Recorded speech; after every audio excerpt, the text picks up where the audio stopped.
और मृत्यु दोनों देखने का साहस हो।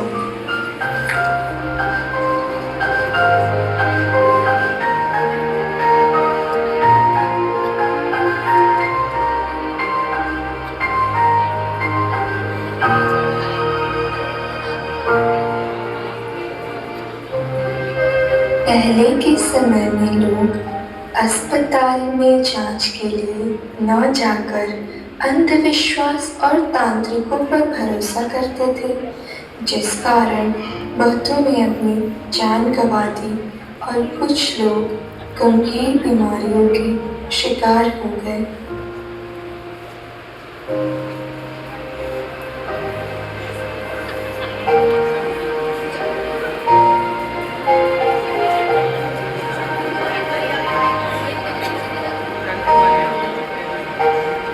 इन्हीं मुश्किलों के बीच 12 मई सन 1820 को फ्लोरेंस नाइटिंगेल का जन्म इटली के फ्लोरेंस शहर में होता है। उनका परिवार काफी समृद्ध हुआ करता था और उनकी माता पिता की ख्वाहिश थी कि वो एक प्रभावयुक्त महिला बने। बहुत छोटी उम्र से ही फ्लोरेंस को लोगों की सेवा करने, गरीबों की मदद करने और बूढ़ों की देखभाल करने में बहुत रुचि थी।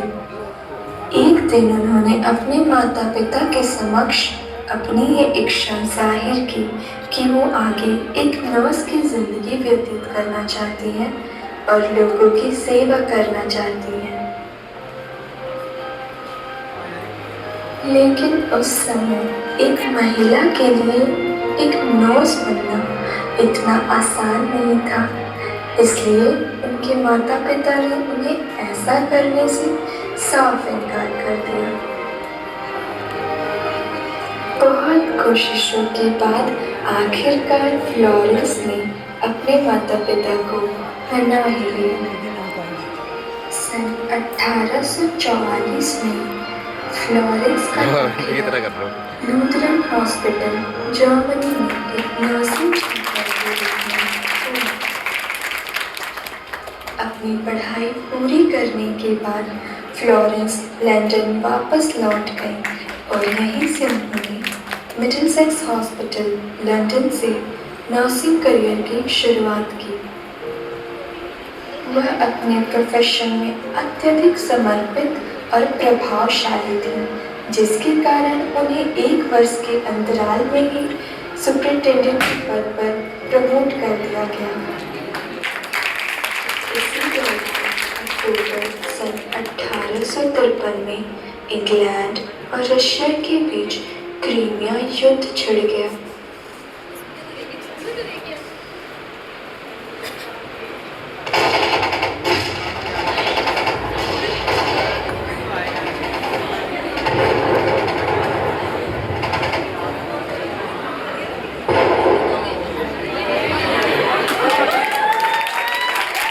डाकू एक नंबर था।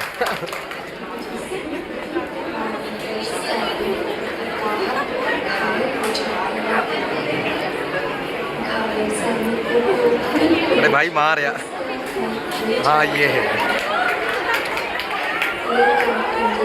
अपने घायल सैनिकों को लेकर काफी परेशान था। इसी दौरान सन 1854 के अंत में नाइटिंगेल को युद्ध सचिव से एक पत्र मिला, जिसमें युद्ध स्थल पर घायल सैनिकों की देखभाल के लिए नर्सों की एक टीम गठित करने की बात कही गई थी।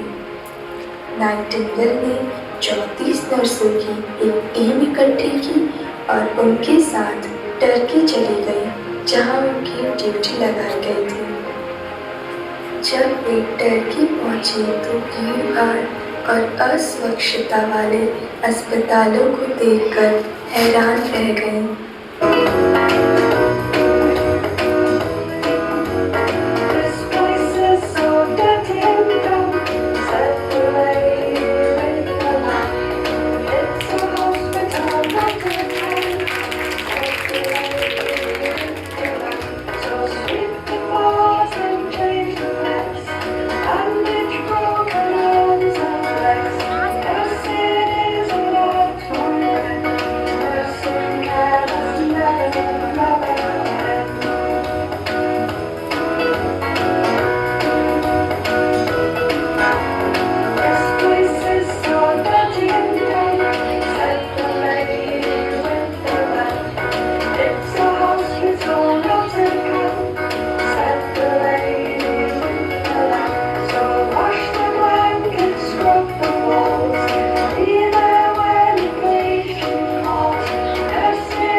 अपने प्रयासों, ज्ञान और समझदारी से सैनिकों की मौत की संख्या में 2/3 से गिरावट आने लगी।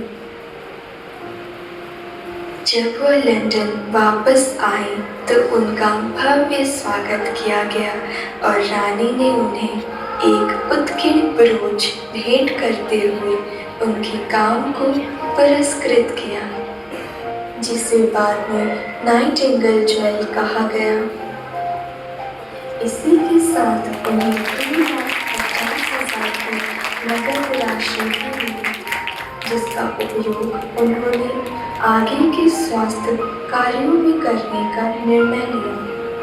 सन 1860 में उन्होंने सेंट थॉमस हॉस्पिटल की स्थापना के लिए अपनी पुरस्कार राशि का उपयोग किया और यहीं पर उन्होंने नर्सों के लिए नाइटिंगेल ट्रेनिंग स्कूल के नाम से पहला नर्सिंग प्रशिक्षण स्कूल शुरू किया।